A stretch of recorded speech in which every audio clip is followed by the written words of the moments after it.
Égypte-Sénégal de ce vendredi, comme on se retrouve, titre le quotidien national Le Soleil. En effet, selon le journal, moins de 2 mois après la victoire des Lions du Sénégal contre les Pharaons d'Égypte en finale de la dernière Coupe d'Afrique des Nations de football disputée au Cameroun, les deux équipes s'affrontent de nouveau ce vendredi au stade international du Caire en match comptant pour le troisième et dernier tour des barrages des éliminatoires de la Coupe du Monde Qatar 2022. Égypte-Sénégal à 19h30 au Caire. Les Lions en mission commando s'exclame Sud Quotidien. Pour le journal, l'objectif est de franchir les éternelles pyramides égyptiennes pour se rapprocher de Qatar 2022. Et le capitaine des Lions, Kalidou Koulibaly, de dire dans l'As Quotidien: nous sommes tous prêts pour ce match. Pour Busby le jour, les Lions ont toujours faim, ce que confirme le sélectionneur national Aliou Cissé dans les colonnes du quotidien Record.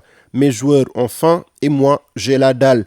Égypte-Sénégal, plus qu'une revanche, note l'observateur. Pour le journal, il s'agit d'enlever le manteau de champion d'Afrique et continuer à écrire l'histoire.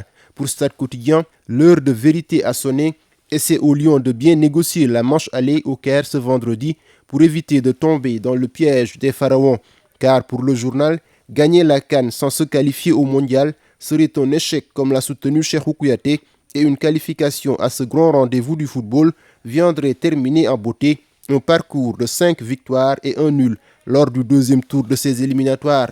L'UEMOA qui lève les sanctions contre le Mali. Pour le quotidien, Bamako enregistre une victoire judiciaire. En effet, selon le journal, la Cour de justice de l'UEMOA, qui avait été saisie par l'État malien par le biais de ses conseils, a ordonné hier le sursis à l'exécution des sanctions prononcées par la conférence des chefs d'État et de gouvernement le 9 janvier dernier.